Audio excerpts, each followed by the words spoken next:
We're saying you are more than your mistakes, that you matter more than your behavior, that there's nothing that you could do that would make me not love you. And that's the gospel, like so real in their lives. And I think that's what safety looks like in a home. It is not the absence of boundaries. It's just letting them know that when they blow it, that they can run toward us and not hide from us. And that is my biggest goal as a parent. Ministry doesn't pause when your family has needs. It just doesn't. And your family doesn't pause because ministry is calling you. And so it's hard to figure out how to function in the midst of that because it's both all of the time. And that's really beautiful, but it's also really heavy. Well, hey, everybody, welcome. I'm so glad you're here at the Ministry Wives podcast. I'm Amy Petersen, and I just wonder how many of you right now, as you're listening to this, feel like you live in a constant state of chaos from all the church things, the kid things, school things, work things, house things, internal things, emotional things. With all of these things swirling around, I can easily live in constant stress. Can you relate? Well, we're tackling a topic today that resonates with so many of us. Finding calm in the chaos. Is it even possible? How do we do that? Well, I'm excited to share with you my conversation with Heather Oldham. She is a church planner's wife, a mom of 5. She is deeply familiar with the pressures of feeling like she has to balance it all. So join me in my conversation with Heather. Well, hi, Heather. Welcome to the podcast. Hey, thanks for having me. Gosh, I'm so happy you're here today because we are talking about calm in the chaos. And I just know that even in that intro phrase, that is instantly connecting with so many people that are listening, so many ministry wives that are listening. And I feel that we live in the chaos of ministry and a family because, it's busy. It's the front row seat to what God is doing and his power, but it's also mixed with the emotional, relational, and always full of surprises. And we each know how we're all not calm about all the things. Yes, 100%. So, my prayer is that our conversation today will be such an encouragement to those that are listening. Okay, but before we go there, kind of want to build a little context to who you are and get to know you a little bit. You have been a church planner's wife. So tell us a little bit about your family and your ministry experience and then kind of where y'all are now. Thank you so much. I grew up in ministry. My dad was an SBC pastor my entire life. So I feel like I was steeped in church culture from a very, very, very young age. And that was beautiful and had good things, but was also had hard things that came with it. I met my husband Noah in high school. We were high school sweethearts. But then my family moved to South Florida after that. So whole nother story for another time, but we ended up getting married in 2005. So we've been married 20 years. We have 5 kids. Allie's almost 16. Kayam is 14. Piper's 12. Haddon's 10. And Dox is 6. So we're in the heart of raising both teenagers and still littles. So Noah was a youth pastor when we got married. So we walked straight into ministry, actually 3 weeks of camp right after getting married. So that was fun, and I don't know that I recommend that for newlyweds. So we were in it from the beginning, but really quickly we started to see that like our generation of people in that time were going to college and going away to big cities and not returning to church. Um, and so that really started to burden our heart for those people because it wasn't that they didn't believe in Jesus anymore or didn't have relationships with Jesus, but they no longer felt like the church was relevant to them anymore. So that deep burden that we saw led us to plant August Gate Church in the heart of St. Louis City in 2009. And from there, we launched a second location a few years later across the river in a very transient, very heavily military community. And so from August Gates' influence and desire for multiplication, we saw a lot of other churches planted in the St. Louis and the Midwest region. But then in 2023, our God called our family to move to Atlanta so that Noah could take the executive director role with Send Network. So currently, we get to spend time loving and on church planting couples across the country, and they have my heart. Ministry wives have my heart because it's a hard, hard place to be no matter the season that you're in. So, based on what you've just given us, I can assume that you know about chaos in your family, but also ministry. And you wrote an article that was titled Raising Church Planting Kids Be Their Calm in the Chaos. What led you to write an article about calm and chaos? So I think it's because it was the thing that I struggled with the most early on in motherhood, in balancing all of the things and being a pastor's wife and a mom who desperately wanted to do it right, who loved Jesus, but also didn't live near family and parachute planted a church 1 month before I had my first baby.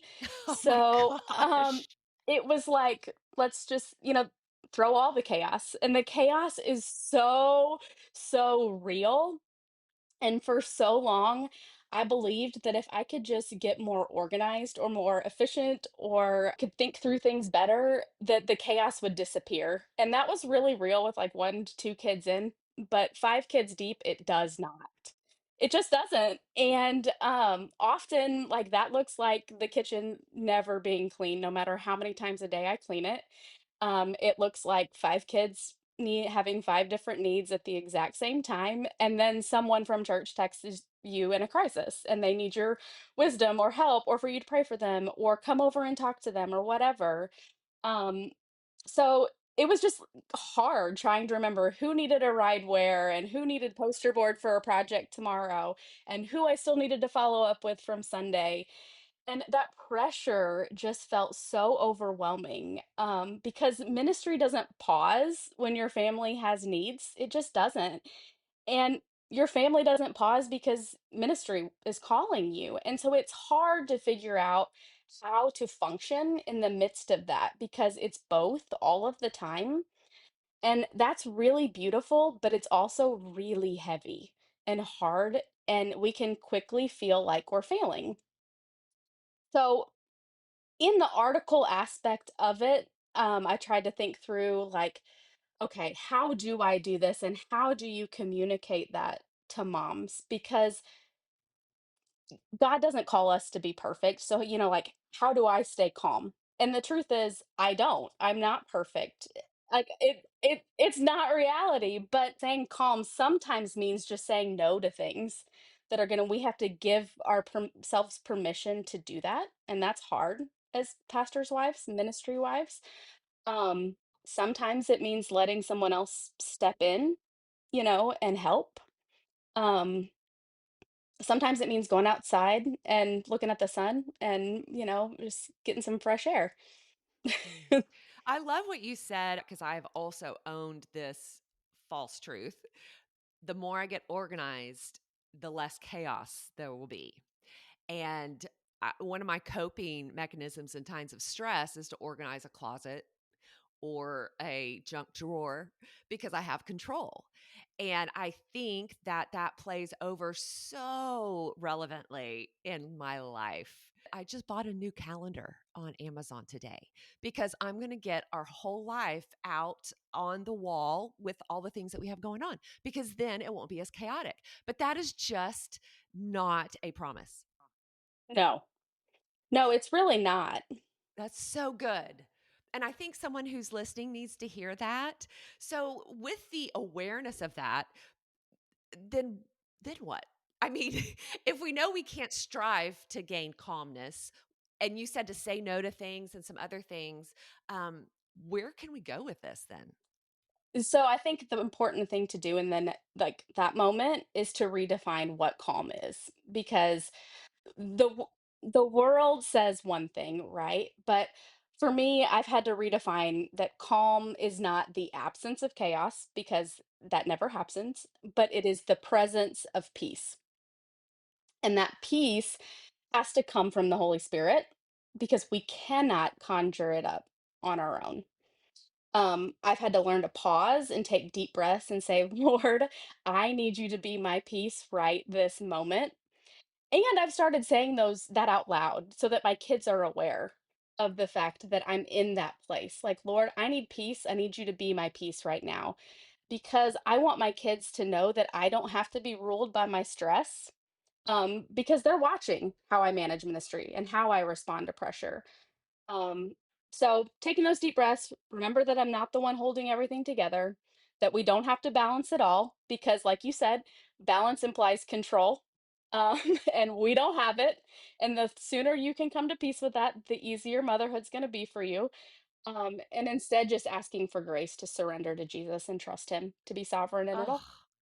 okay. That is so good and practical because I just wonder if someone is listening and they're like their jaws are clenched. They're listening to this going from one appointment to another. Instead of striving to gain control of chaos, which you never will, why not, like Heather said, embrace the Prince of Peace in the midst? And what does that look like? That looks like right now, you take some deep breaths, giving a pause for you to take some deep breaths. And you just say, Lord, I need you and I need your peace. I need you to be the peace in this moment right now. I love that you said to say it out loud because oftentimes me saying it out loud and hearing it myself, there's such power in that. And then for your kids to hear it too. I just think that that is such an important and oftentimes disregarded power that we can have rather than just pushing through. I love that you said I don't have to be ruled by my stress. That could be on my mirror. It should be on mine, yes, because I have to remind myself and my kids because, they're in those high school seasons and they get stressed about things coming up, whatever it is. That's really good thinking about those times of stress, which we know as an adult and experience that they'll be fine, that they'll get through it for the most part. But to honor their emotions in that moment and help give them tools to begin using and growing and cultivating for whenever life is stressful or chaotic. I love looking up definitions of things because sometimes I think that we assume that we know something about a word and we don't. So I looked up chaos and I looked up calm. And this is what the dictionary says: chaos is defined as a state of utter confusion or disorder. And then in physics, chaos is defined as behavior so unpredictable as to appear random or owing to great sensitivity to a small change in your conditions. So I thought that that was an interesting word picture for chaos. And you've explained some ways in which chaos looks like to you. I have ways in which chaos looks like to me. And we have different thresholds of chaos in our lives. Like, I have some friends who can handle chaos way better than I can. And I just think we need to give ourselves grace to not compare ourselves to other people in the way that we can handle or not handle the disorganization or confusion of things, right? What would you say? Are you one of those people who loves to have order or one who can kind of be in the middle of flexing with chaos? I mean, with 5 kids, you can't have too much order in your house. But like, even for me, a glass of empty whatever on the table drives me crazy, or shoes left out drive me crazy. Unmade beds drive me crazy. So, what's your threshold of chaos? I think I mean, in moments of stress, I want things to be very orderly. The more stressed I am, the more clean I want my house to be. Um, The less stressed I am, the more flex I am with it. I don't think I'm quite as type A, A all the way. I think I've learned to be less that way with the more kids that I've had and the things that are important. But I do have spaces, like I will have no toys in the living room. There's space for that somewhere else, I just so I know my limits and I try to function within them. I think that just being able to accept and embrace and identify kind of where you're at is a part of the journey forward of not being bound by it. And not only in my home, but I also have sensed that in my calendaring with new seasons that pop up.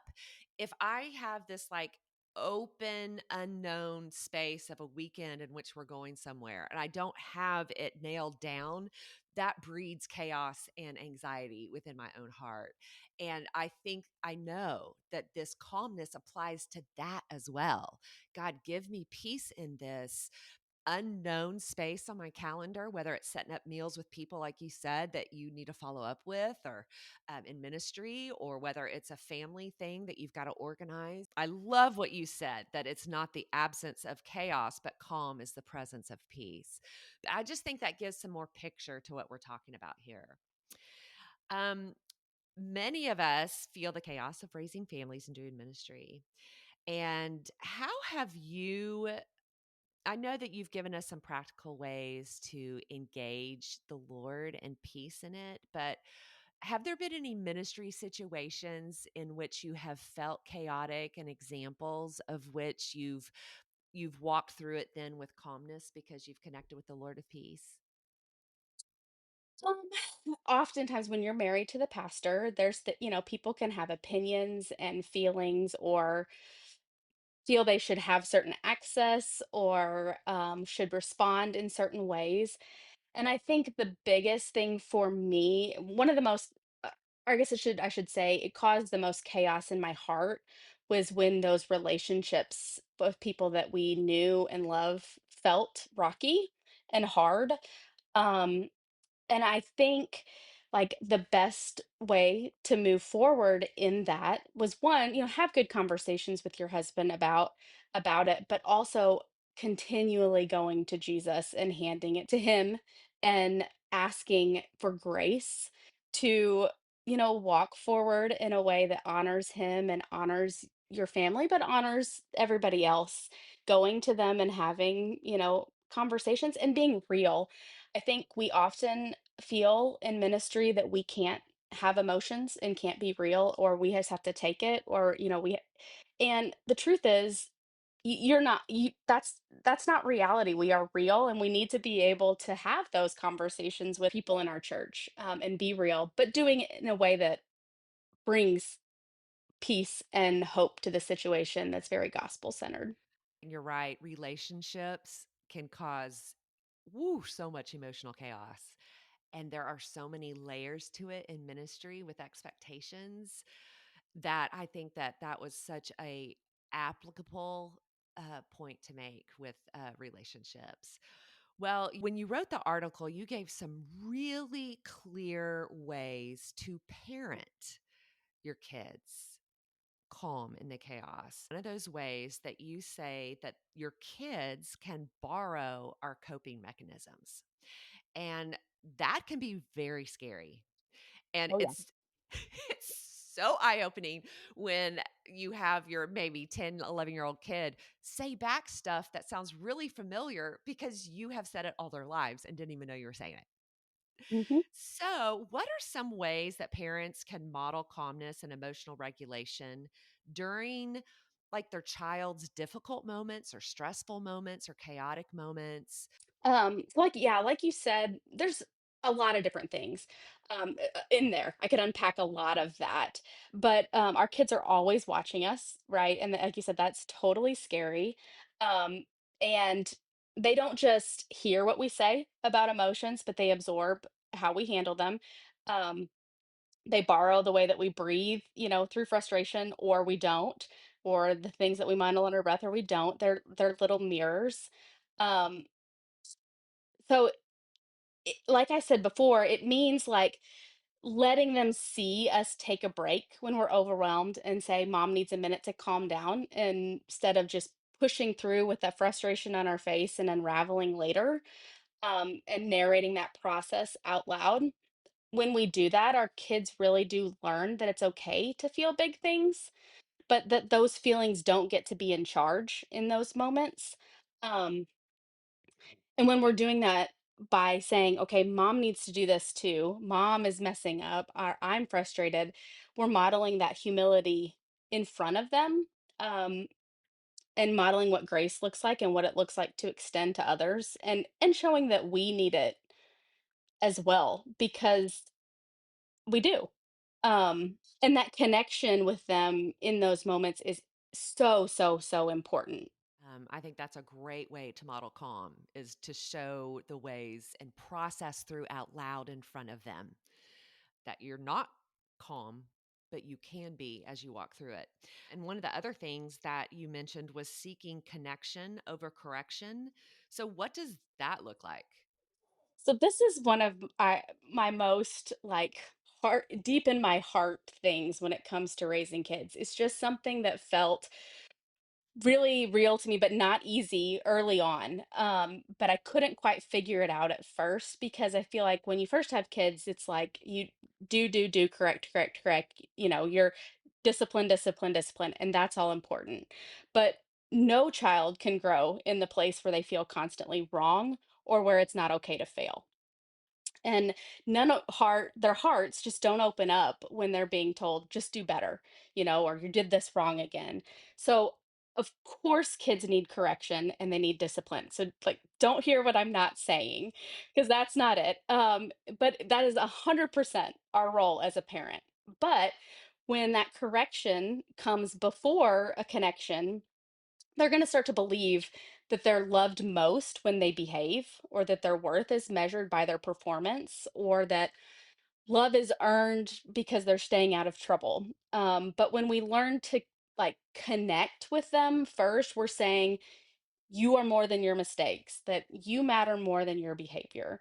That there's nothing that you could do that would make me not love you. And that's the gospel, like so real in their lives.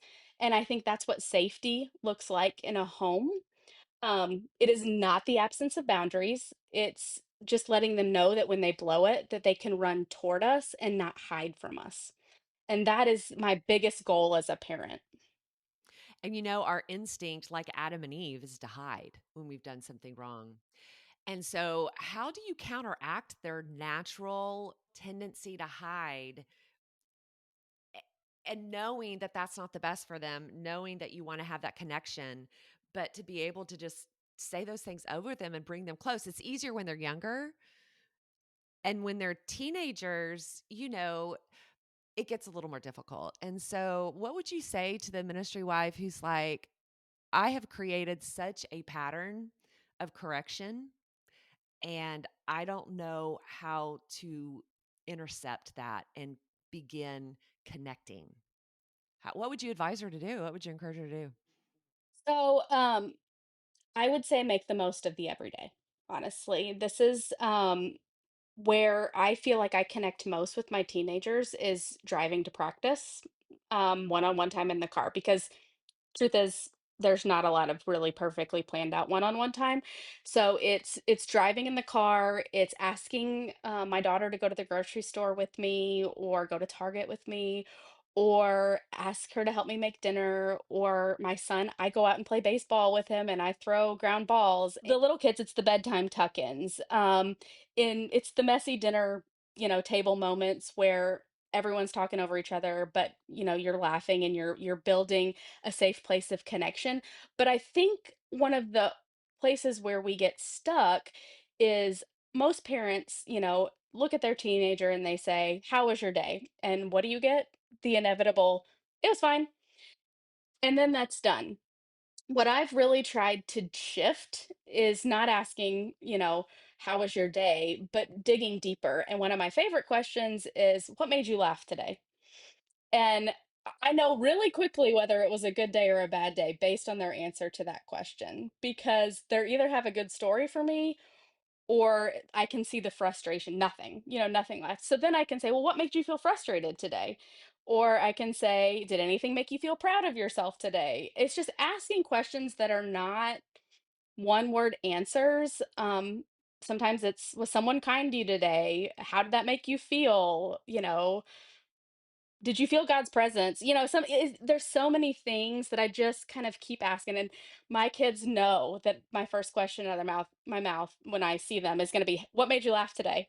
Because I want to know what made them laugh. That's so good. And I mean, if they know that's your question, then they're going to maybe be looking for those moments to have an answer for you. Right, and it changes the lens of positivity. Exactly. One of the things that you mentioned about connection over correction is it's not in the moment when correction needs to happen that you start connecting. It's in the everyday that you build that connection so that when the correction needs to come, there's always already the context of that relationship. Redeem that time. Yes. And be present. Be present with your kids and be a part of what they're a part of. I think that that is such a beautiful encouragement to all of us to have those moments with our kids when it's not the intense correcting time, but to cultivate that relationship because you're building a relationship when they're little that you pray will last for when they're older. Yeah, and one of the other things that you mentioned in the article, and you just gave us a great example of doing it, is helping them name their emotions. What what made you happy today? What made you laugh today? What made you feel frustrated? Because sometimes, especially as they're walking through puberty, they're feeling so much. And they don't even know how to communicate that. You have to get them there. And so those are some really great ways. What are some other ways that you help them in those points of not knowing, of helping them process and walk through their emotions? So I have 3 boys. They're 14, 10, and 6, and, competition runs deep in the Oldham house. Like, we're all born with it, it's ingrained, and it's in every aspect of everything we do, and, you know, it's just part of who we are. But that's really hard when you're the youngest and the six-year-old boy who likes to play a lot of games with a 14-year-old and a 10-year-old, and oftentimes you're losing, or you're slower, or, you know, you're all of the things. So I'm painting that picture, and then let's fast forward to I say, "Okay, I need you to go unload the dishwasher." And I'm met with frustration and attitude, and I don't want to, you know, or whatever. Um, so it's in that moment that I have to stop and say, I can correct and I can force behavior. You know, I could do that as a mom. But instead, what I've learned to do is I get down on his level and I say, "You look really frustrated. Do you need a hug?" And 9.5 times out of 10, he will run up and come and hug me. And whether it is my teenagers or whether it is my little kids, I have made it a habit in my life that I don't let go first when it comes to a hug, that I hug as long as they will hug me. And whether that's 5 seconds or 5 minutes, that is just in my own brain that I refuse to be the one that lets go first. Um, and it's just my cue in that, you know, to know like this isn't my time to fix it. It's not to explain or to correct him, but just simply hold him in those moments. Um, but the hug in that moment does something really sacred. For everybody needs hugs. And it, you know, but it tells his nervous system that you're safe, that you're not alone, you know, that you're loved. And so once he's calm in that moment, I can ask, "What's making you feel frustrated?" And now because his defenses are down, his heart becomes more open, and he can actually start to tell me. And I get to speak into those feelings. And sometimes it's that he wishes he wasn't so little, or one of his big frustrations is that he was born last, which, you know, there's nothing we can do about that. And we can talk about God's sovereignty, you know, but sometimes it's that a sibling said something that hurt his feelings. And so in those moments, then I get to help him walk through restoration and forgiveness. So I get to help him go to the sibling, tell them what hurt his feelings. They get to talk it through, ask for forgiveness, and he gets to learn to forgive them. And I would have missed all of that if I would have just said, "Go unload the dishwasher," because I said so. So I think that is the biggest aspect of it, is slowing down and us not getting our pride hurt that obedience hasn't happened quickly, but ask more questions. Oh my goodness. That is such a great example. And that applies to no matter what, how old your kid is. Yes. Mhm. Okay. They hug shorter when they get older, but All they still right. need it whether they want it or not. They do. And I mean, if you're listening and you're like, that is like revolutionary to your parenting tactics, try it, experiment with it, see what the Lord would open up. And sure, it may feel uncomfortable and they may be absolutely shocked that you respond that way because you created a habit of other things. But try it. Ask the Lord to make you aware of those moments. And you can truly change the trajectory of your relationship and even of their understanding of God's grace for them in the midst of bad attitudes or bad decisions. Oh, Heather, that is awesome. I'm going to try it. And let me know how it goes. I will. I will. Okay. So, one of the things that I think that you have interesting insight in as a ministry kid and then now as a ministry wife, how can we help our kid who is growing up in the church and really seeing it from the inside? How could we help them stay close? I mean, that was one of the things that you guys saw when you began your church planning adventure. Because I think that's one of the fears that we as ministry wives have is they're going to see so much that they're not going to have anything to do with the church because of all the mess. Yeah, I mean, the reality is I can tell you that a kid's experience in their ministry home is gonna shape their view of a church. It just is. It's gonna shape it more than we think, more than we want it to, more than we wish it did. Um, because long before, like, they understand theology or church structure or mission strategy or any of that stuff, they are gonna understand really well what it felt like to grow up in a ministry home, and that's really scary, but also really hopeful because, they're gonna watch the tone about, like, how we talk about the people that we serve, or they're gonna notice if we're joyful or if it's draining. But here's the good news, because that feels like hard news. You know, we have the opportunity daily to shape their view of church as something really beautiful because we've been called to it and we believe that as parents. Um, it's not perfect. It is not without conflict or struggle, and it's hard, but it is worth the sacrifice. And I think if you are honest about all of those things and you bring your kids into that, they will see it. You can talk about hard things honestly and without bitterness and with the hope of the gospel. You can let your kids see you pray for people that may be hard to lead or rejoice over stories of people's lives being transformed.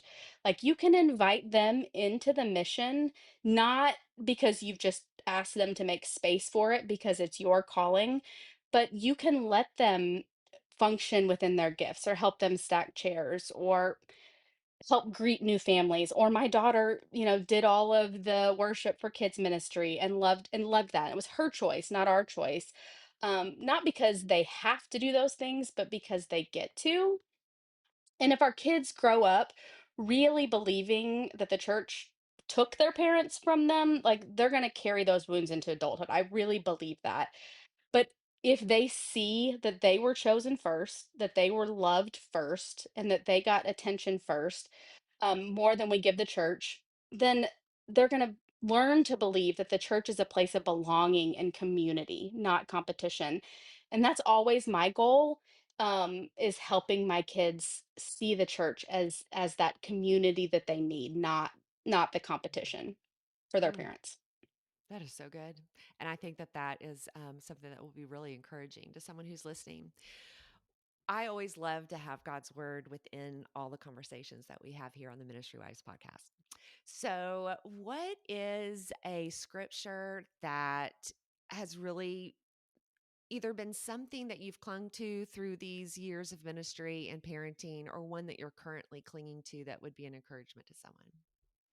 So there's been lots over the years, and and that changes. But one that I have found that's been really unique, lately, that I feel like has really revolutionized my view of discipleship in my home, is Deuteronomy 6, 5, and 7, and it says, "You shall love the Lord your God with all your heart, and with all your soul, and with all your might. And these words that I command you today shall be on your heart. You shall teach them diligently to your children, and you shall talk to them when you sit in your house, and when you walk by the way, and when you lie down, and when you rise. So, like, let's unpack that because there's something so grounding and so challenging about the order that he says all of these things. So, first, what does he say? He says, You shall love the Lord your God with all your heart. So, first, we got to love God first as moms. That's primary. It's our first and main responsibility. Secondly, that we got to let his word be on our heart. So, we have to do that before we can do anything else. And we have to make space and priority for that and let your kids watch you do that. And then you teach it to your children. And so that's the third thing. And it has to come out of a place of already doing the other two. So my parenting journey from this verse is stemmed less from doing everything right and more about making space to be deeply rooted in Jesus myself, and that's the primary responsibility that I have as a mom. Letting my kids see me open my Bible. It's letting them like hear me say, I don't have the answer to this question, but let's ask God together. It's letting them interrupt my prayer time or joining me in my prayer time. It's life on life discipleship. Talking about Jesus when I'm folding the laundry or when they're feeling really anxious or all of those things because hearts are really shaped in those small like repeated moments of truth and tenderness in everyday life, and that's what the last part of that verse says, when it's talking about in your house and when you walk and when you lie down and when you rise, when you're just doing the everyday things. Um so that I feel like that passage is a blueprint for what faithfulness looks like in real life, and our kids aren't gonna remember most Bible verses that we teach them, but they're gonna remember how it felt to be loved by us and how we love Jesus. That's so good because I think we get so much into the rhythm of church talk and being absorbed with God's truth around us, but we don't internalize it personally for us. And that's where we miss it. We miss the beginning of it is love the Lord your God with all your heart and then have his word in your heart. So I'm always interested in how people structure their time with the Lord. With your life, what does your time with the Lord look like and when do you do that? Honestly, it changes often, but my goal is that I wake up for my kids with a nice cup of coffee and I have time to do that. But I still have littles that wake up early. And so sometimes they just join me and I will read part of it out loud to them, or they'll just sit around me while I do that. There's times in busy seasons where I will play the Bible in the car and listen to it on my way somewhere. Um, there's times when I try to intentionally have worship music on throughout my day, or it's in the evening before I'm able to read my Bible. But what I try to make sure that I'm doing is that I have something, because otherwise you can get caught up in, oh, I didn't do it this morning. Now my whole day's off. And it's just knowing it's never too late. And it doesn't have to look a certain way. And it doesn't have to be a in-depth Bible study. Now, those are great and I enjoy them at times, but it's not every day that I can sit down and do an in-depth Bible study. Sometimes it's reading a verse, a passage, and asking the Lord to help me do that today. I love that because I think there's a lot of shame that I have carried in not having my time with the Lord on the mornings that I am only able to get his word and just a verse. And it doesn't have to look that way. And different seasons allow different things. So I hope that that was something that maybe has taken the press off of some of you who are listening, this shame, because that will only prevent you from connecting with him again and again and again.